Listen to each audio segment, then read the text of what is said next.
Yo, assalamualaikum warahmatullahi wabarakatuh. Selamat sore buat teman-teman semuanya, khususnya yang sudah ada di YouTube Solusi Hutang MB. Ada 5 pinjol ya, yang mana ini adalah pinjol yang selalu ditakuti dari teman-teman semuanya.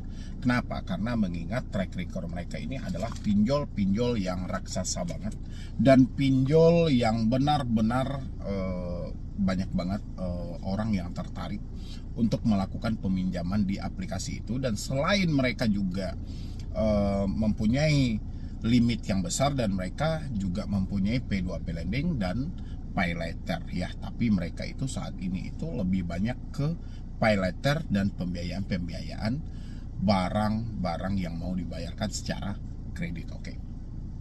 Untuk teman-teman semuanya yang mengalami telat bayar seperti di Akulaku, di Kredivo, di Shopee, di Tunaiku, terus di HCI, ini adalah pinjaman digital yang raksasa banget ya. Selain mereka menawarkan pay laternya ya, beli sekarang bayar nanti, mereka juga menawarkan dana-dana multigunanya dan dana seperti dari pinjaman online. Tapi sangat disayangkan dalam aplikasi-aplikasi ini gitu loh, yang seharusnya seperti Akulaku itu kan sudah besar banget ya, Kredivo, Shopee, siapa yang tidak kenal dengan Shopee, belum lagi Tunaiku yang dari Amar Bank, dan habis itu HCI, siapa yang tidak kenal. Ini adalah pinjol yang raksasa banget. Harusnya mereka menjadi contoh bagi pinjol-pinjol legal lainnya ya, menjadi contoh, menjadi patokan. Karena saya perhatikan juga ya, selama ini dari penipu-penipu di luar sana itu selalu gencar-gencar mencari data-data orang yang sudah meminjam di 5 aplikasi ini yang belum jatuh tempo. Kenapa data di 5 aplikasi ini yang dicari yang belum jatuh tempo? Pertama, ketika orang ini sudah berhasil melakukan peminjaman di pinjol legal seperti di Akulaku, baik itu di pay letternya maupun dana-dana multigunanya, itu akan menjadi patokan dasar dari pinjol-pinjol legal lainnya untuk mencairkan dana. Makanya bisa disebut kalau dari perampok-perampok online itu, orang yang belum telat bayar di Akulaku atau Kredivo atau di Shopee, itu disebut dengan data-data segar. Ya kan? Bukan data busuk lagi, data yang segar gitu loh. Tapi sebelum jatuh tempo. Ya, berarti mereka ini 5 aplikasi besar ini menjadi patokan atau menjadi contoh bagi aplikasi lain ketika mau mencairkan pinjaman. Tapi sangat disayangkan gitu loh, praktek-praktek mereka di lapangan masih banyak yang tidak sesuai dengan aturan. Terkadang dari versi penagihan, ya, terkadang dari penerapan bunga, terkadang dari cara-cara mereka dalam memberikan pinjaman. Ini masih banyak yang belum sesuai dengan SOP. Dan untuk teman-teman juga yang hari ini juga mengalami telat langsung atau telat bayar seperti di Akulaku, seperti di Kredivo, seperti di Shopee, Tunaiku, di HCI, patokan kalian itu jangan hanya semata patokan karena DC datang ke rumah. Ya, kebanyakan dari teman-teman itu berpatok hanyalah sebatas DC datang ke rumah, DC datang ke rumah. Walaupun mereka ini adalah aplikasi besar, aplikasi raksasa, bukan berarti semua daerah, semua kecamatan akan mereka kunjungi. Ya, ada juga keterbatasan. Oke, itu yang paling pertama. Yang kedua adalah buat teman-teman semuanya, Anda tidak mampu bayar di sini, bukan berarti problem besar Anda itu soal kedatangan DC, tapi problem besar Anda itu sebenarnya Anda belum mampu jujur dan terbuka dengan orang sekitar. Kalau untuk DC yang datang ini seperti di Akulaku, di Kredivo, di Shopee, HCI, Tunaiku, itu mereka harus menjadi contoh bagi pinjol-pinjol yang lainnya. Kenapa harus menjadi contoh? Pertama, mereka menurunkan debt collector lapangan itu nggak ada masalah. Ya kan, silahkan mereka bekerja sama dengan pihak ketiga manapun juga tidak ada masalah, selagi masih sesuai dengan SOP yang ada. Ya, dan habis itu mereka juga menunjukkan syarat-syarat penting ini. Mengapa seperti itu? Karena mereka yang paling rajin menurunkan debt collector lapangan.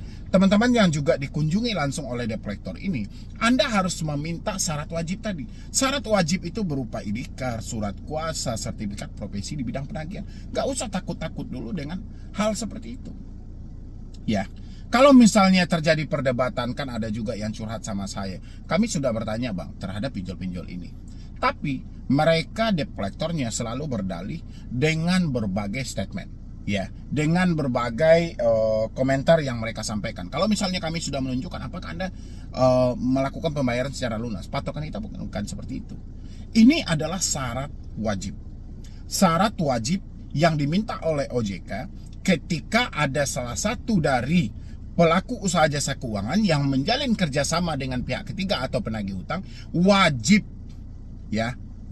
mereka harus mempunyai IDKAR, surat kuasa, sertifikat di bidang penagihan. Ya, bukan semata perdebatan yang terjadi gitu loh. Dan inilah yang saya bilangin, harusnya pinjol-pinjol legal ini yang mana mereka menjadi contoh, ya kan, yang mana mereka sudah besar, harusnya mereka menunjukkan seperti apa aturan itu yang sebenarnya.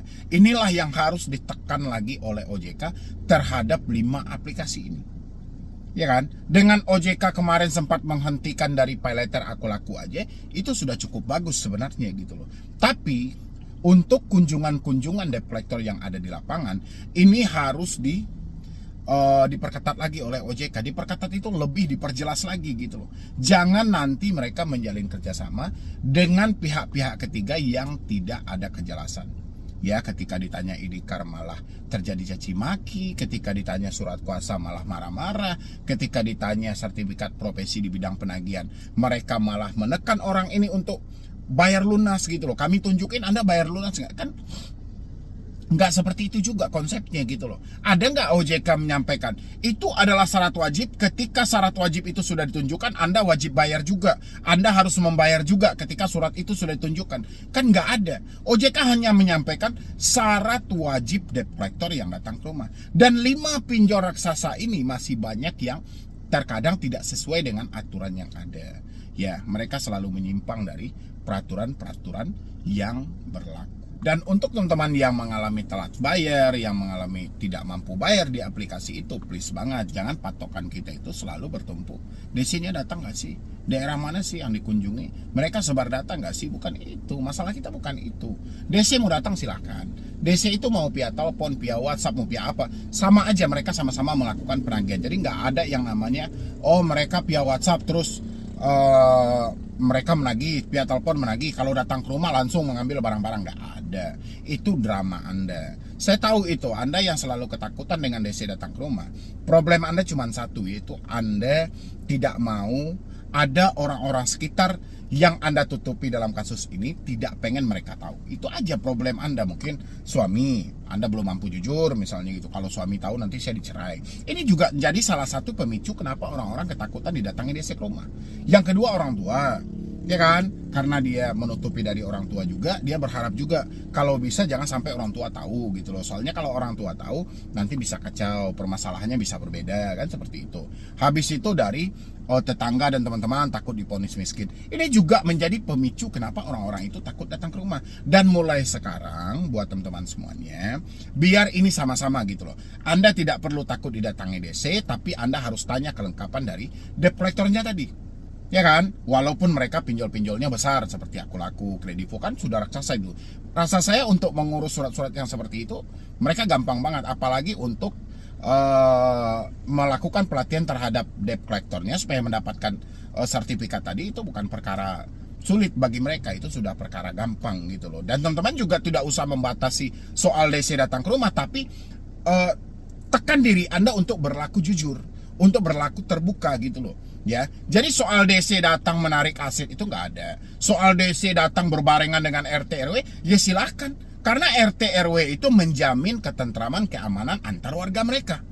Ya kan? Bukan berarti RT RW ikut menagih, tidak gitu loh. Dan habis itu juga tidak ada ceritanya DC datang ke rumah itu menarik aset-aset yang ada. Dan tidak ada DC datang ke rumah itu harus didampingi sama polisi.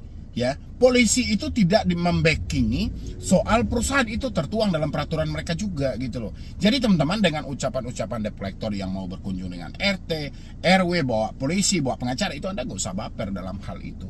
Anda lawan aja, sudah. Anda kalau mau datang ya datang aja gitu. Yang penting PR kita adalah bagaimana kita terbuka dan jujur sama orang sekitar kita, supaya kita tidak berada dalam satu tekanan yang mana itu menghantui banget atau ketakutan banget ketika ada sebutan bahwa DC akan datang ke rumah. Ya, itu saya minta buat teman-teman semuanya. Dan saya minta juga untuk OJK lebih teliti lagi dalam 5 aplikasi pinjol besar ini, supaya mereka itu benar-benar bisa dijadikan sebagai contoh untuk 100 pinjol legal lainnya. Ya, tapi kalau 5 pinjol besar ini hanya selalu dibiarkan oleh OJK, terkadang ada penyimpangan-penyimpangan atau terkadang ada aturan-aturan yang selalu mereka langgar misalnya gitu kan. Tapi ini dibiarkan, itu akan berdampak juga terhadap aplikasi pinjol yang lainnya, akan mengikuti jejak mereka tadi. Ya kan? Dan habis itu juga buat teman-teman semuanya, Anda yang mengalami telat bayar di 5 aplikasi ini, belum jatuh tempo misalnya gitu kan, tolong Anda harus hati-hati banget. Karena Anda diincar oleh perampok-perampok online. Siapa perampok online ini? Orang-orang yang katanya mau membantu Anda menyelesaikan hutang dengan cara berutang lagi. Ya kan, mereka menggunakan data Anda, berarti dia bergantung suatu keuntungan di balik data Anda tadi. Jadi Anda harus hati-hati. Ya, kenapa? Karena begitu mereka mendapatkan keinginan mereka, setelah dana cair misalnya dibagi 2 misalnya gitu kan, 40 sama mereka, 60 sama Anda, mereka itu tidak ada beban keterikatan karena yang digunakan bukan data mereka, tapi adalah data Anda. Otomatis nanti kalau terjadi suatu permasalahan, yang akan dikejar adalah diri Anda. Jadi hati-hati. Ya, terutama buat teman-teman yang mengalami telat bayar di 5 aplikasi besar tadi. Oke? Dan nantikan juga buat teman-teman semuanya video selanjutnya, nanti akan saya tayangkan di jam-jam maghrib. Oke? Jadi sekian dulu dari saya, Medi Bruni. Wassalam.